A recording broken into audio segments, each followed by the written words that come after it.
Welcome to the Connectors Podcast, the show that explores the importance of making meaningful connections for personal and professional growth and happiness. We will share how building and recognizing strong connections in life can help you achieve your goals, find fulfillment in your work, and how you can create opportunities to build a purposeful and fulfilling future. Come along for the journey and let's connect.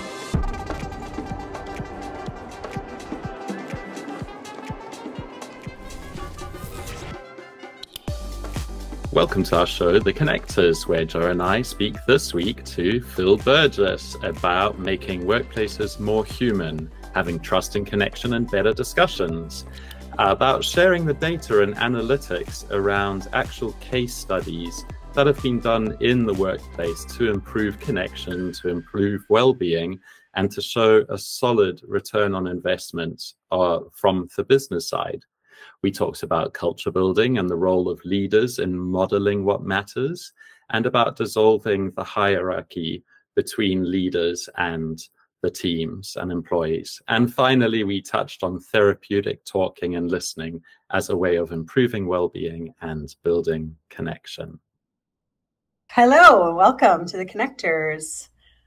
Today, we have a great guest on the show that we'd love to share with you. And I'm going to give him a little intro, or a big intro, because he deserves a big intro. So today we have Phil Burgess, and he is the co-founder and managing partner of Within, an organization that works with leaders to improve employee mental health by building connection at work. Previously, he was chief people officer at a global consulting firm, C-Space, where he and his team won various awards, including Learning Team of the Year, Best Agency, and Best Place to Work. While at C-Space, emerging from the pandemic, Phil says that people were feeling disconnected from work and each other. He commissioned a mental health and connection program that generated such meaningful improvements in employee well-being that he decided to leave his corporate role and start a new business focused on building connection in workplaces. Phil is passionate about building kinder and more human workplaces where people can really thrive. After several years in the States, he now lives with his family in Hertfordshire in the UK. Welcome, Phil Burgess. Thanks for having me. I'm excited for our conversation. Yeah, thank you. Thank you. What struck me was that you've started out working with people, always being with people. Then you sort of grew up the ladder until you started like managing from a system-wide structure way of looking at things. And then now you're back doing the people to people thing. And I just love that you're sort of honing back in on the making workplaces more human. Can you tell us more about that? Yeah, of course. Yeah, I mean, it's a big shift for me to go from, I guess, a corporate career where I was on the C-suite as CPO, looking after 400 people, to suddenly being just an organization of two, where we have to go and sort of hunt for our own dinner. And it's quite a humbling experience, I think, actually, metaphorically knocking on doors to drum up business, albeit about something we're very passionate about.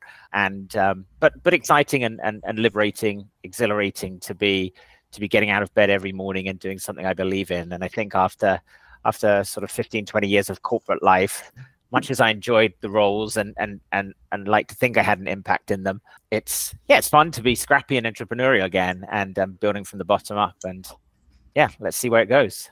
Yeah, I hear you. It's what I've been doing since like last November, December. So yeah, about the same time as me. Yeah, I've been oh, doing really? about we sort of went live with things in February, so we're about 6 months into our journey.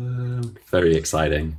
So I'm really curious about making workplaces more human piece, Phil. And, you know, I work in corporate myself. I've been there a long time. And although I don't talk much about it on the show, you know, there are definitely things that I witness from my period of time there that where there is a lot of disconnection between the work that we do and the people that we work with and how we approach that work. I'm just wondering for you, what are some of the things that you started to notice that you really wanted to hone in on this topic and making these better connections in the workplace? It's a great question. Yeah, I mean, I think the notion of making business more human, when we were at C-Space, it was something we really tried to do with our clients. We were very much about figuring out how to understand the humans that bought products and services and helping our clients connect with them and build better products and services for them. And my role as chief people officer was sort of figuring out culturally, how could we make our business culture right for the humans that work for us?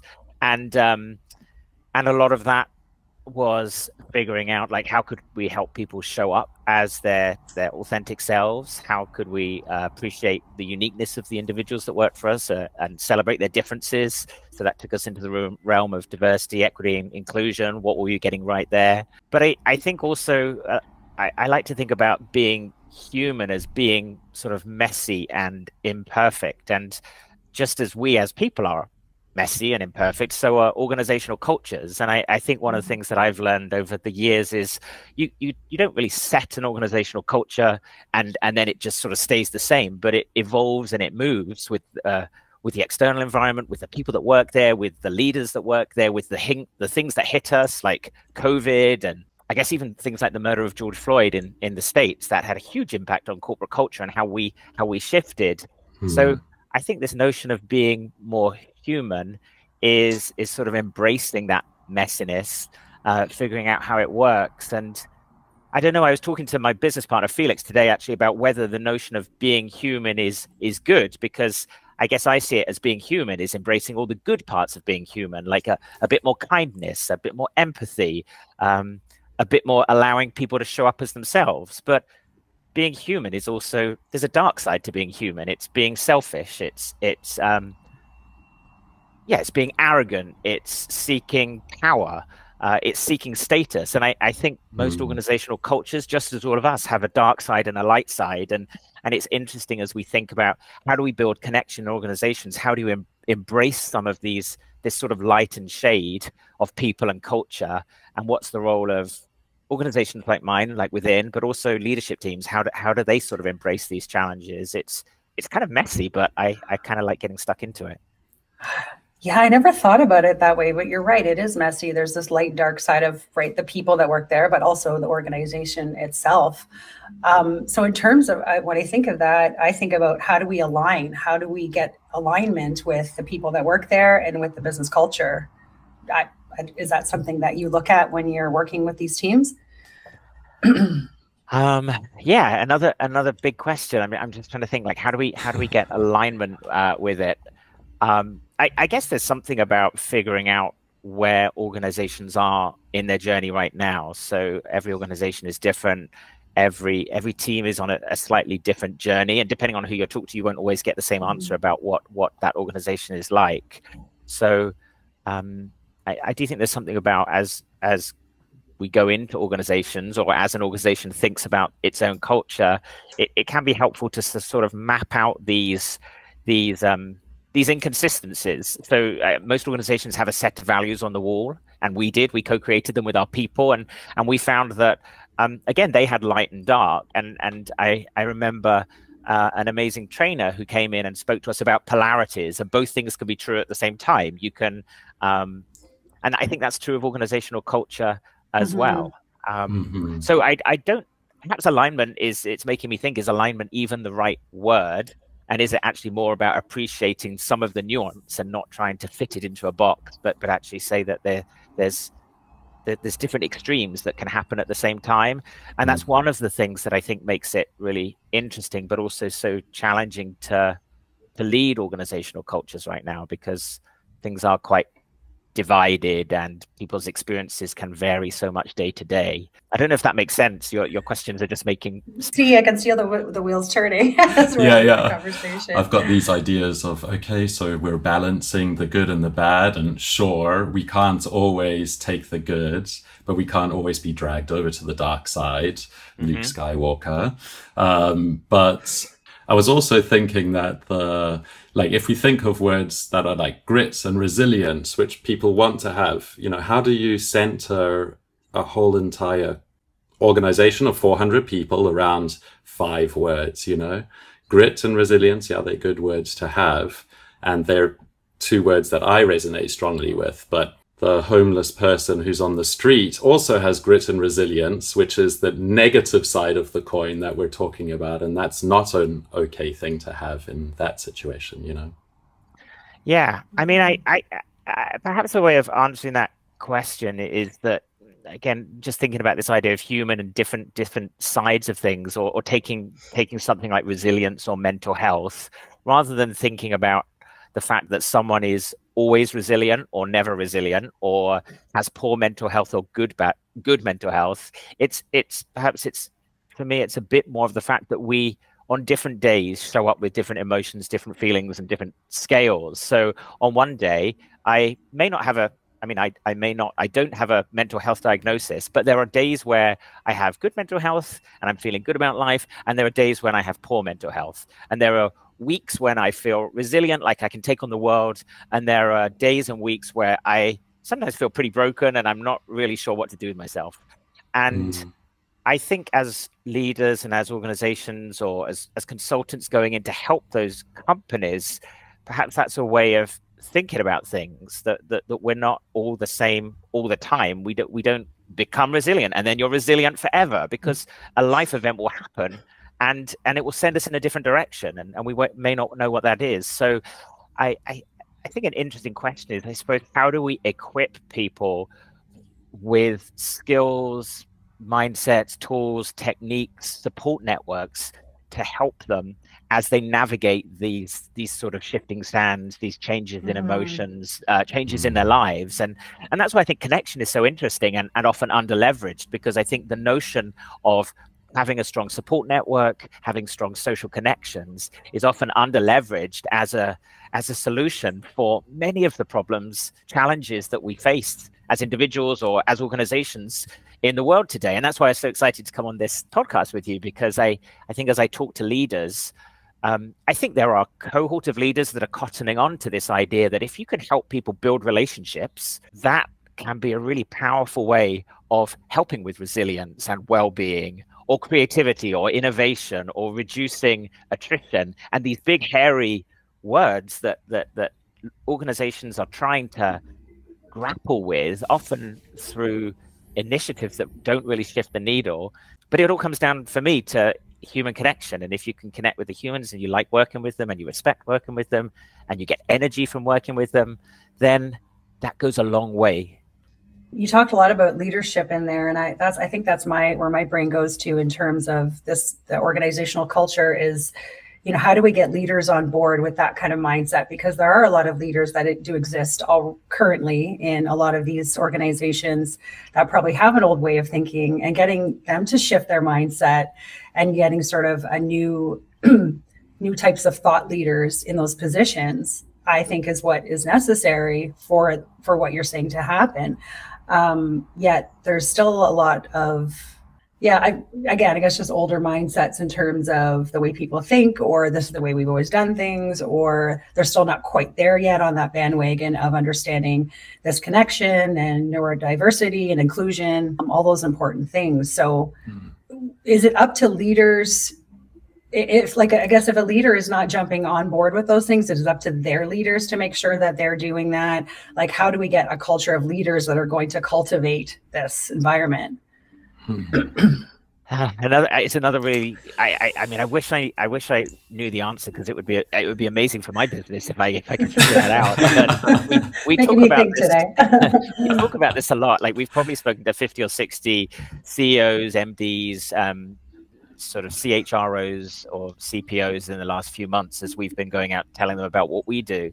And I think that we've sort of debated, should we be going out and trying to convert people who just don't really believe this stuff? They fundamentally, they may say they believe in this, but when it comes down to it, they're not really believers that connection and relationships and investment in this sort of people-centric activities is fundamentally going to change their business or drive their bottom line. And then there are groups of leaders who I think are grappling with this and do get it. I guess perhaps have seen the positive impact of this in their own organizations or in their own lives, and they are looking for solutions to build culture. And they do believe that investing in these sorts of activities makes a difference, not just to the people in their organizations, but to their business performance. And we've been sort of debating, where do we go? Where do we focus our efforts? And I think right now we're saying we should go where the energy is. There are people out there who are actively looking for solutions, and our best bet is to seek out those people who get it and are looking for ways to move things forward. Perhaps they've tried things and they haven't worked, or they jumped on the bandwagon after the pandemic and commissioned 15 different things to make a difference, and they're not quite sure what's happening. And now they're looking to do something that shifts the needle. And then if we can evidence the ROI of investing in connection and relationships and culture building, then those stories will start to shift the next cohort of leaders. That's kind of where we're approaching it from. I think that's an important thing to highlight, because I've thought of this myself recently. When you kind of fight resistance, you want somebody to change because you're capable of change, and you want somebody else to really hone in, absorb that and hone in on that, and because it's possible. And when others don't, it feels deflating a little bit, or it feels like, oh, this is not what I expect from humanity. Or I just know that I know for myself, I can always do better. So I like when I see that in other people. But I think what you're saying is we just need to go towards the people and the organizations that want that change and that are accepting that type of change. And then hopefully through those shared stories and through testimonials and through, like you said, ROI, return on investment, then it might start to impact and inspire other people to do so. Yeah, I think so. And I don't think I'm saying just hope that they get it. I think we and the industry probably also has to work hard to evidence it. So it's really important to measure the efficacy of connection efforts, of relationship building efforts, and see what metrics in the organization does it shift. So as we talk to people, we're looking at engagement data, and we're looking at does this have an impact on retention? So we ran a program, and people who had been through the connection program, there was a 7 percentage point increase for the people who had been through it on their propensity to stay with the organization for the next 12 months compared to people who hadn't. And that's a great metric to go to someone like the FD who's like, okay, well, why should I put my dollars into this when I could, I've got a culture budget over here. I could go and spend 15K on sales training, or I could send 3 people to conferences, or I could have a big ice cream social and take the whole company out. And isn't that what we mean?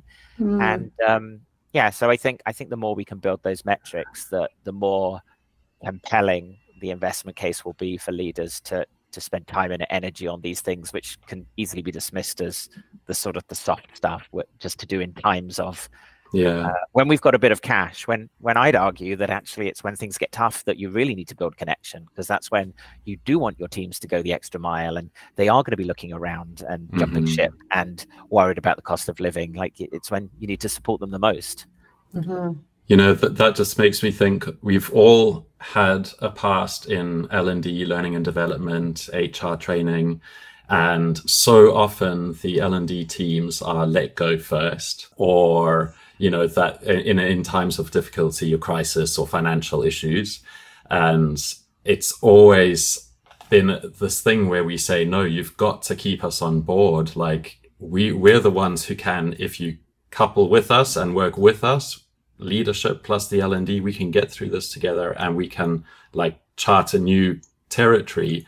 But then it also makes me think of what Joe's mentioning, where what happens if your leader is a bit stuck in the mud, and they're not wanting to take these initiatives like what your company did after the pandemic, going for mental health training, putting a lot of effort and emphasis in that, and for the connection program that you did.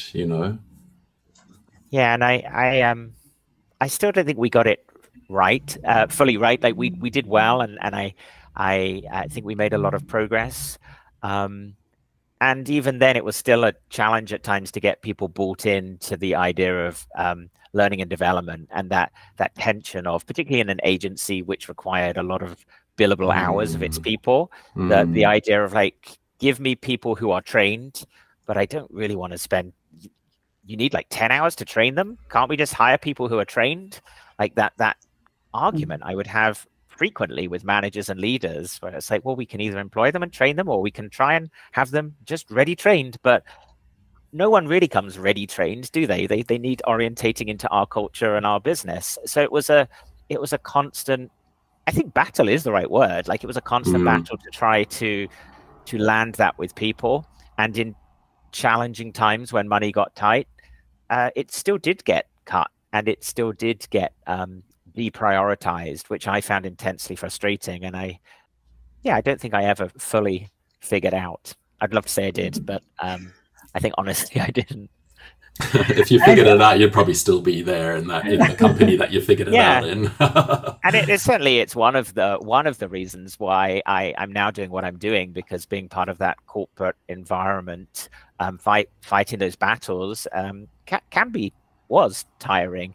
And it's interesting now, there are different challenges, but being on the other side of the fence, I'm still trying to help people see the light.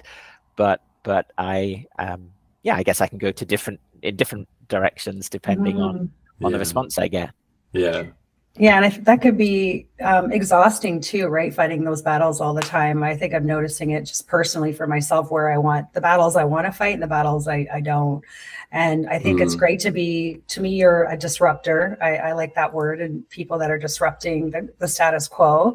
So I really love that. And I think, as you know, we love talking about connection here, and that's what our whole premise of our show is. And in terms of building meaningful connections in the workplace, would you say how do people know how much connection to establish and with whom, and how much is too much sharing and how much is too little? Those kinds of things. I think people worry about possibly being their true selves at work, and what that means exactly for them, and what their experience is going to be like there, and how they move up, even if they want to progress up the ladder.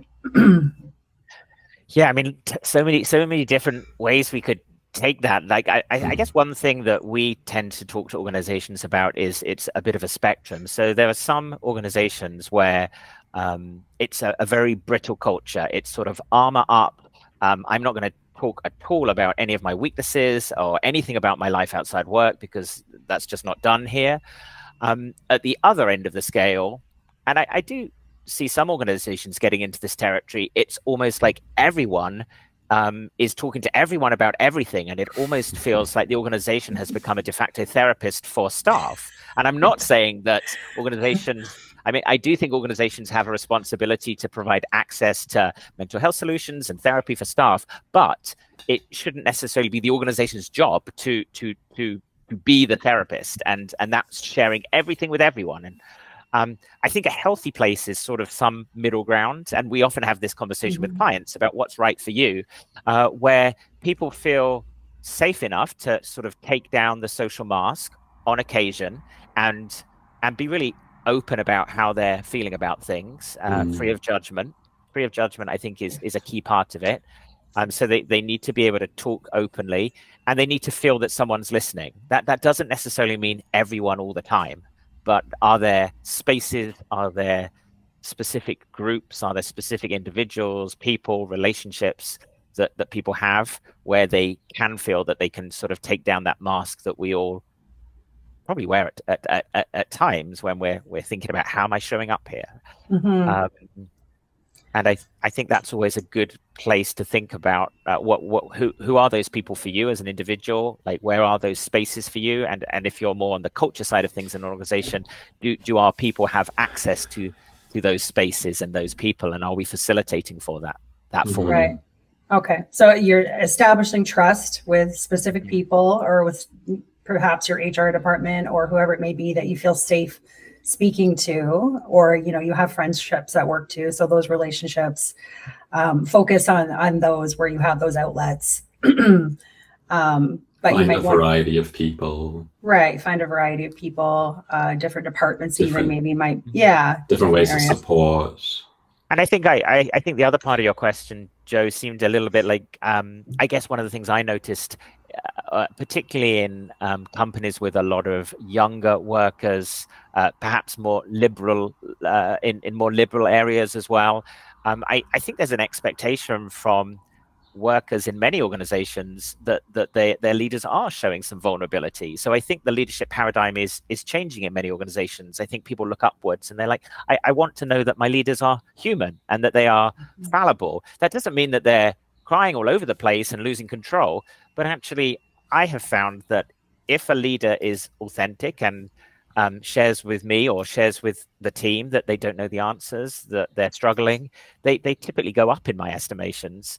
I feel that that person is showing up with authenticity, and I think this is something that many leaders struggle with. What is the right level of vulnerability to show to your team? And I think people fear that if I'm vulnerable, will that be held against me? So I was talking to someone the other day who looks after well-being in a law firm, and they really suffer from extreme burnout and stress. Yet people on the partner track are nervous about saying they're struggling because their metrics from the senior leadership are like, how many hours are you working? How many hours are you billing?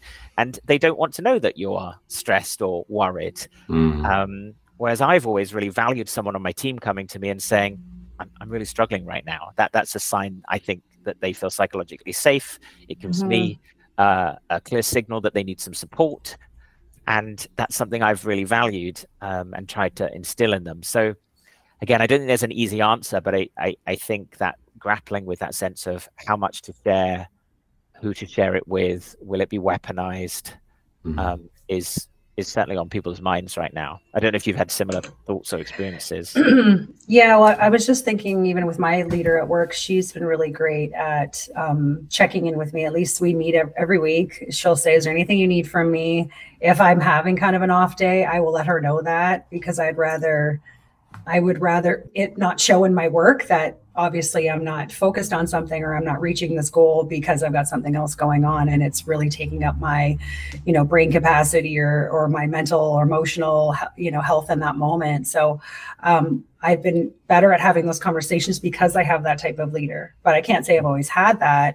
So maybe I struggled with the work and I never shared it because I was also struggling personally. So I think it's a really good point to make that, there is an onus on leaders to, I think, be that safe space that your employees can go to and share these things when you're struggling, because otherwise, how do they know?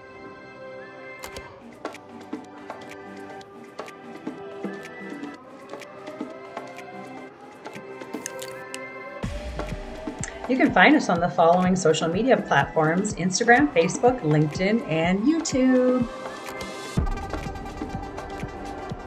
I think one of the things that we try to do at Within is help leaders see that these are skills that can also be trained. So when you become a leader, you don't automatically just know how to use your judgment around like whether to be vulnerable or not, or how to be an amazing listener.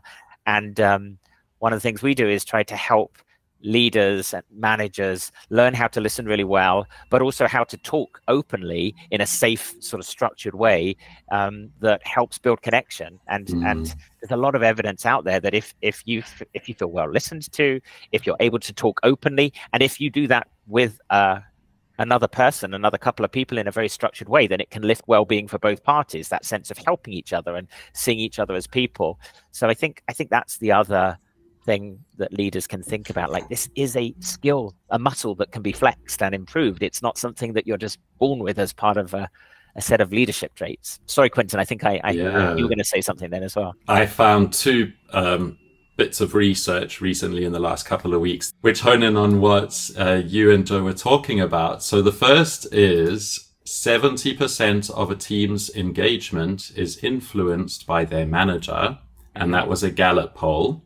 Yeah. And then from Microsoft Workplace Trends, 80% of Gen Z and millennial employees are looking to connect in person with senior leadership and their managers. In person. Wow, that's surprising with their for Gen managers. Z. Yeah. But there's this sort of need for some sort of dissolution of all of the hierarchy of the pyramid, where if you're going to bring people back into a hybrid office work environment, there's got to be like a mix of people. You can't just be going and chatting with your fellow accountants, is the sort of expectation. And I think the implication for leaders there is back to this sense of being intentional about how do you foster connection and relationships. So you can't, I always get a little bit triggered when it's like, oh, it all used to happen around the water cooler. I don't think that was really the case. No. I don't ever remember standing around the water cooler coming up with an amazing idea that was our next product. It was usually some show they were watching on the weekend or some gossip. But I do remember like being in the office, like seeing someone at their desk at 6:30 and wandering over to them and being like, how you doing? And then like meeting some or seeing a new person, seeing someone I haven't seen for a year and then being like, oh, we need to catch up about that thing. And so I think that sort of serendipitous thing is relevant, but I think I see a lot of people investing a lot of money in sort of social events, which I think are really important. But again, when we went back from the pandemic, we spent a lot of money on, we had margarita machines and we'd do big like ice cream things. And typically what would happen is the leadership would stand at one side of the room. They maybe would walk the room a bit. All of the most junior people would sit around one table. And then I don't know how many people at the end of the night left with any real meaningful human connection or new relationships. So I think this that's a new challenge for leaders. How do you foster them in a more intentional way? How can you make your orientation more about fostering a support network in the organization? How do you manufacture occasions for your junior people to meet with leadership? Are there walk-in sessions, drop-in sessions? Are there lunch and learns with leadership? Are there ask me anything sessions? So I think there's a lot that can be done. And again, it's back to connection, relationships, and intentionality. We started coffee sessions, so it's basically you're joining up with somebody who's not necessarily the same job as you, or they could be in a different department, or an EVP, AVP, etc. With that in mind, I'm just wondering if you ever touch on, I guess, respect in the environment in terms of hierarchy, and if like the respect when it comes to all humans and all connection that we're working towards this greater good of this company and organization we're working for, yet people get stuck on the hierarchy and only respond to or pay attention to or listen to the people that are higher above. I've had that experience. I don't know if it's something within your work that you've noticed or that you've had to address, or have people brought this up before? Yeah, I mean, there's certainly when we often bring people together in groups and teach them how to connect and listen really well to each other. And we really encourage those groups to be, they're often mixed groups. So there might be someone from the C-suite, someone from middle management, someone more junior there. And that can be quite nerve-wracking for people. We really try to strip hierarchy out of a lot of those conversations by asking people not to focus on job role and that kind of stuff. And through some of the exercises we do, you quickly start to see that actually people are human first. And we typically work closely with the leadership team to ask them to go first. So if we ask someone to tell a personal story, that might be one of the C-suite members, and we would sort of prompt them to share something more personal, to provide permission for others to do the same. That's when you're working with leaders who sort of get it and understand that. And that's not the case in all organizations. I don't know, the idea that the hierarchy piece is interesting for me, because I always felt that I was very approachable and I would always get feedback that that people felt comfortable sharing with me, and I was good at creating psychological safety. But then I did get to a point where I remember someone pointed out, I think it might have been in an engagement survey or something, where someone had made a comment about me not being as approachable, and I sort of, it gave me pause to think, and I was like, I am like in my 40s and they are in their 20s, and I do oversee the people team, and we hire and we fire, and perhaps the idea that they can just walk up to me and ask me a question because I think of myself as a friendly, approachable guy is just not the reality for everyone, and that did give me cause to think about how can I create more, how can I sort of lessen that hierarchical gap that I guess is there, even though I might be like, you don't need to worry. They were like, but I know you sit over there and you are more senior. I don't know. Yeah. Your question is just it's perhaps that is a good point, that it's though. there. No, but it could be somebody who's just younger and maybe a little more intimidated by somebody who's had all this experience. Like, so it may not even be anything you were doing. You just never know. And that's where there's some nuances throughout this theme, is that you're just never fully going to know when someone's having a great day or an off day, or they're resilient that day or they're not, just like you were saying earlier. So those are all factors that come into play, I think, at any of these times. Yeah, and I think it's another reason for sort of like you need to find your people and have your people at work. So I think if I'm honest, I would have loved to have thought that anyone could ask me anything at work. But the reality is there are people who wouldn't have liked me as much as other people. The important thing is there are senior leaders who they can relate to, who get them, that they have managers who get them, that they have other people in the organization.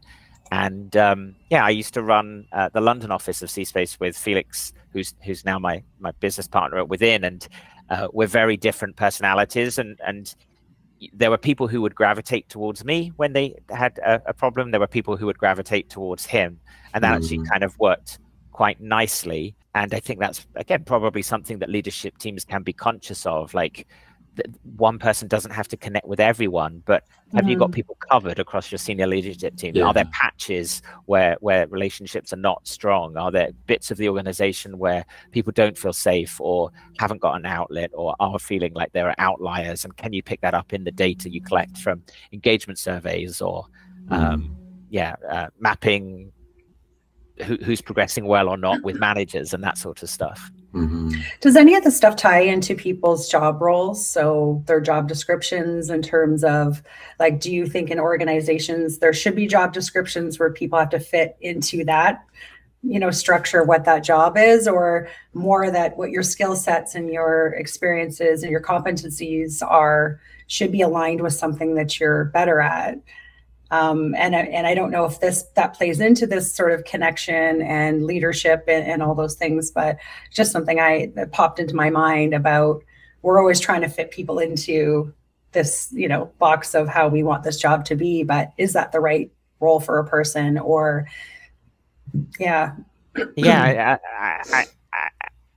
I think we certainly we did have leadership as a competency. We had relationships as a competency, and we were quite intentional about sort of codifying what were the kind of behaviors that we wanted people to demonstrate at different levels.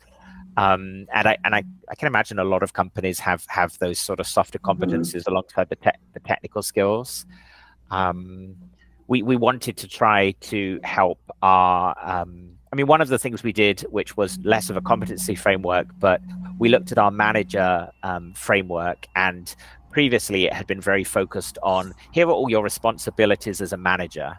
And then we started looking at it and thinking, like, actually it was turning into like managers having to do everything for their people, which was not necessarily helpful. So we started to codify the relationship between the direct report and the manager. And this is really what your relationship should look like. And here are some exercises that you can do to build connection, to get to know each other. That was certainly quite helpful in changing that dynamic. And then a bit of an aside, but it did make me think of it. Like, I was thinking earlier, one of the people on my team, originally he was an HR business partner, but he pitched me on a role, which initially I was skeptical about. He said, relationships are so important in our organization. I think I should be director of relationships, and my role should be to figure out how do we build connection across the organization. So how do we ensure our employee resource groups are connected, that we're focusing on this, that we're developing skills in this? When he first pitched it to me, I was put off by the title, and I was like, oh, I don't know, what will people think? This doesn't really feel like a job description. And then about a year later, when we were really looking at the organization and thinking, people are kind of disconnected as we emerge from the pandemic. Like, this is a real issue. This is a business priority. We did create that role, and he became director of relationships, and his focus was culture, ERGs, and he eventually moved up into a chief of staff position because he was amazing at building relationships, and we were like, this should be a business priority, and it's a big enough job for it to be one person's job. But his role was also to make sure everyone else focused on this as well. That was something we tried. That's so interesting, because that's what I want my future job to be, basically. It was a great job. Sorry, excuse me. No, I just was thinking about how things are normally structured. A manager or your leader, whoever they are, or their role is, they have a responsibility to the people and to their team, and to creating, like you said, those connections and relationships, and understanding how the dynamics within your team work. Sometimes that could be almost a full role, and they don't have time necessarily to do the work that they're aligned to do. So that's, kind of got me thinking, I think there should be more of those types of roles where they're looking at the different departments in the company and how they sort of intersect in the projects they're working on together, how they can collaborate better, all those sort of cross-functional team efforts that go on. So I don't see that where I am, but I wondered if it existed and if people are starting to do that now and notice that those roles are necessary. I think they are necessary, and and can be really helpful. And I think the harsh reality, particularly in the current economic climate, is those roles are often the ones that, like you said, do get either eliminated or they're easy for people across the organization to point out and say, is that role really necessary? Like, is it a luxury? Just as we're seeing a lot of DEI officers and L&D folks right now having their positions eliminated. So I know it kind of makes me sad. I guess I get it on a commercial, pragmatic level, but I also think it can be quite short-termist, and it can be quite easy to be like, yep, yeah, those are the roles that are going to go, rather than perhaps questioning, have we got the right leaders leading the business? Like, what's really going on here? Why are we not? Why are we not growing? And I don't know. That's probably another whole story, but yeah, sure. That's a whole other story. I was like thinking post-pandemic here in North America, there were a lot of IT companies or companies in tech who let go 10,000 workers here and 5,000 workers there. And like, these companies, what sort of leadership is that, where you just take on board whole entire departments of people and then without a thought just let go of them just because the AGM is coming and the shareholders need to see some profits and your human resources are expensive. It's like, I got a list of companies that I won't touch now, And all that knowledge goes out the window, right? Like it's all gone. All the knowledge that was and yet there must also be some truth in it, like human impact aside. I remember talking to one person who worked for one of the big tech companies, and they'd been there for 16 or so weeks, and they were like, I haven't really done anything yet. Like, I'm not even sure what my job is. I'm mainly just sort of hanging out.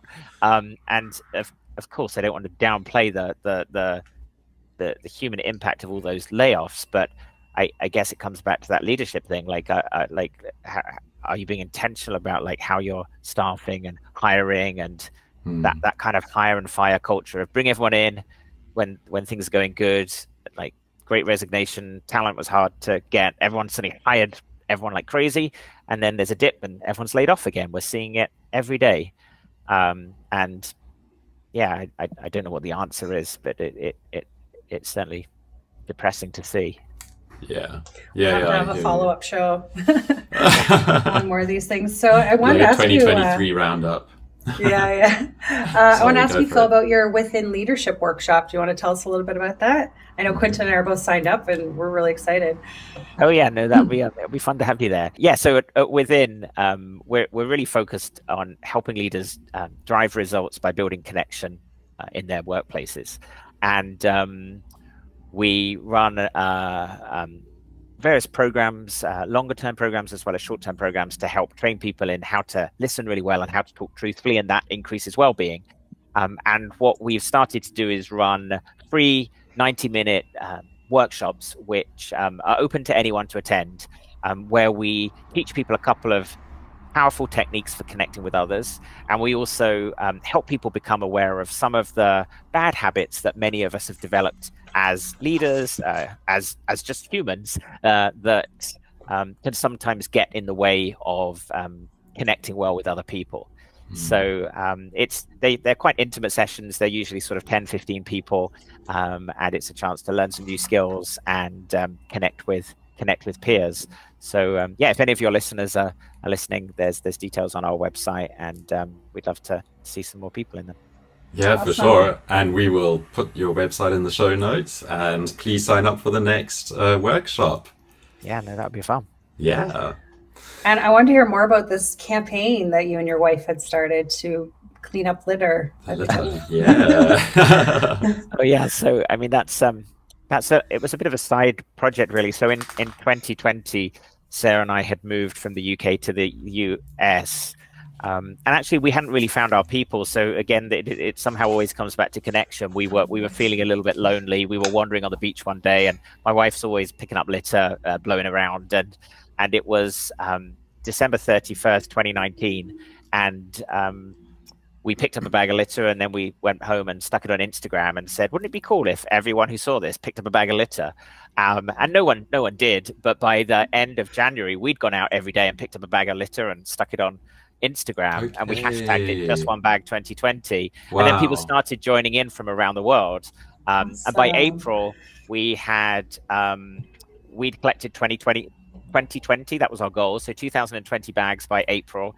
And so we just carried on. We kept collecting litter every time we were out with the kids. And over the last couple of years, more than 4,400 people have joined in around the world across 45 different countries and collected 60,000 bags of litter. That is amazing. It was this sort of social campaign that took off, that it was amazing, really, because I think we didn't know that the pandemic was going to hit 3 months after we started it, but for us, it also became a little bit our own. It was a good time to do therapy. it. You go for a walk. And when the world is kind of going crazy around us, something within our control was to go out and pick up a bag of litter. And I've found that over the last couple of years, like various people on my team did it. My team at C Space for my birthday, they all went out and picked up a bag of litter for me and sent me photos of them picking up litter. And now when I'm on a conference call with someone, I'm always very open with them. I'm like, oh, I'm out walking and talking. It's good for my mental health, and I'm picking up some litter. You should do it too. So I know it's a bit of a running joke, but it's a small way of trying to make a difference and feel a bit more in control. Oh, you inspired me, because I live close to the river in London, Ontario, which is also the Thames River here. And it's riddled with litter. Like, it's just everywhere. And especially since the homelessness issue has been higher since the pandemic as well. So I am going to start doing just that. And is the Instagram page Just One Bag? Is that Just One Bag 2020? Yeah, 2020. It's a lot of photos of me and my kids and wife and various people from around the world who've joined in. There's a whole community out there, I've learned. Love it. Awesome. Talking about chatting in different capacities, speaking in different ways in relationships, from taking a walk during the pandemic with your family to being in leadership positions. Can you talk to us about therapeutic talking and listening? Yeah, so the approach we teach at Within was developed by a psychotherapist called Nikki Forsyth, who's run a social enterprise called Talk for Health in the UK for the last decade, mainly across different London boroughs. And she developed a very structured approach to truthful talking and empathic listening, partly to meet a gap in therapy provision in the UK, where there are so many people who can't afford or can't get into formal therapy. And the research she did showed that if you can train lay people like you and I to talk and listen in a very specific, structured way, then it can be as effective as traditional therapy in raising feelings of well-being. So she had done that in the NHS in the UK for about a decade. And that was actually the program that Felix and I brought into C Space when we were struggling with the sense of disconnection in our own organization. We trained 50 people in this approach to talking therapy. So telling short stories and listening to one another in a structured way. And we found that it had the same impact. We measured well-being. It increased well-being using the WHO-5 scale. And it also led to this phenomenal sense of human connection. So people were saying, I've been at this organization for 10 years and I've never felt as connected to my colleagues as I do now. So that's really what inspired us, as Joe said at the start, to leave our corporate careers and start our new business and take it into corporates, where we think if people can learn to listen better, and if people can learn to take down that social mask, then that can have a really positive impact on well-being, but organizational culture and business performance more generally. I wonder if this idea of therapeutic talking is linked to something that I read about years ago. I'm originally from Zimbabwe, and Zimbabwe's got very few psychologists and psychotherapists. I think there's like 12 in the whole country.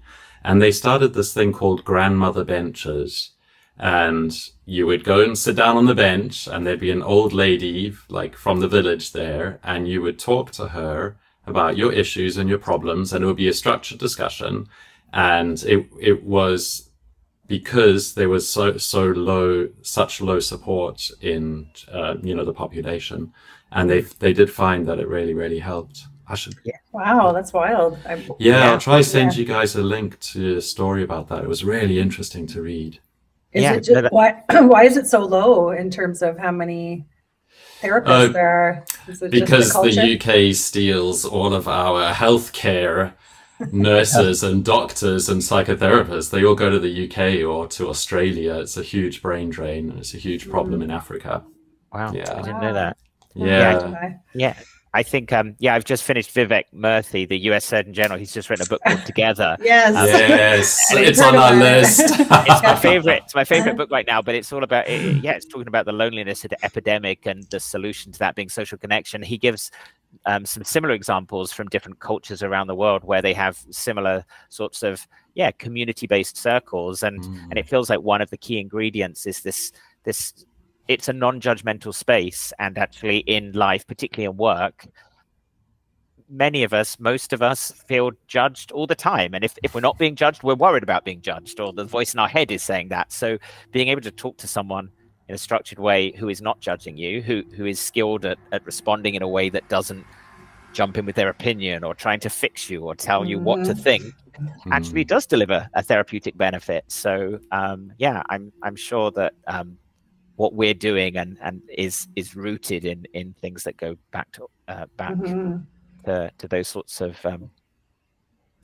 indigenous ideas. Small community, this idea of community, village. Totally. I really want to read that book. It's on my list too. Pete Bombachi brought it up on our show as well. So it is really good. It's very accessible. Yeah, I mean, sometimes I find those books quite heavy, but I think I found it to be very human. Lots of great studies and stats and anecdotes. Not at all political, I didn't think, but just a very balanced, interesting book.